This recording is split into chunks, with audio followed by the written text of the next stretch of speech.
Isang tao ang nakakita ng isang maliit na panel. Dahil sa kanyang pag-usisa, pinasok niya ito kahit na makipot at madilim. Habang siya ay naglalakad, ramdam niya ang malamig na hangin at naririnig ang tunog ng kanyang mga yabag. Sa dulo ng tunnel, laking gulat niya nang makakita siya ng napakaraming kayamanan, mga gintong barya, alahas, at mahahalagang hiyas. Hindi siya makapaniwala sa kanyang natuklasan. Agad niyang hinawakan ang isang gintong. Isang treasure hunter ang nakakita ng isang tunnel. Sa loob nito may dalawang lagusan. Ayon sa decoding ng tunnel, may isang lagusan na may kayamanan at isa namang puno ng bomba. Pinili niya ang tamang lagusan, kaya siya ay maswerte at natagpuan niya ang kayamanan. Ang kayamanang nakita nila sa loob ng banga ay ginto na mula pa sa isang mayamang royal family. Sinasabing ito ay ninakaw noong panahon ng ikalawang digmaang pandaigdig. Nang maraming mahahalagang ari-arian ang ninakaw o itinago upang maiwasan ang pagkumpiska ng mga mananakop.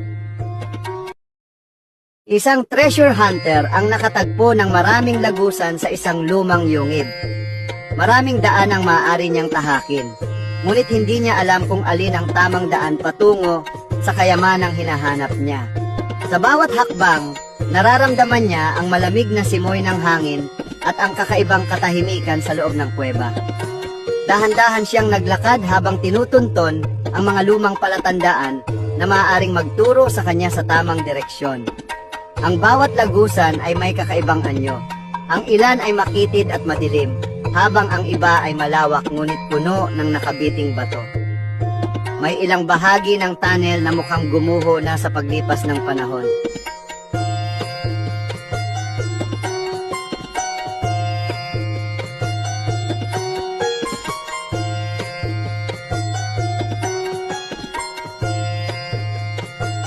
Isang treasure hunter ang nakapasok sa isang tunnel. Ayon sa paglalarawan ng tunnel, sa dulo nito ay nakabaon ang kayamanang mula sa isang mayamang bansa. Ayon sa kasaysayan, ang kayamanang ito ay pag-aari ng isang makapangyarihang kaharian na lumago noong sinaunang panahon. Sinasabing itinago ito ng mga sinaunang mandirigma upang hindi maagaw ng mga mananakop. Maraming nagtangkang hanapin ito sa loob ng maraming siglo, ngunit walang nakabalik upang patunayan ang tunay na lokasyon nito. Ngayon ang treasure hunter na ito ay may pagkakataong matuklasan ang isang bahagi ng kasaysayan na matagal nang binalot ng misteryo.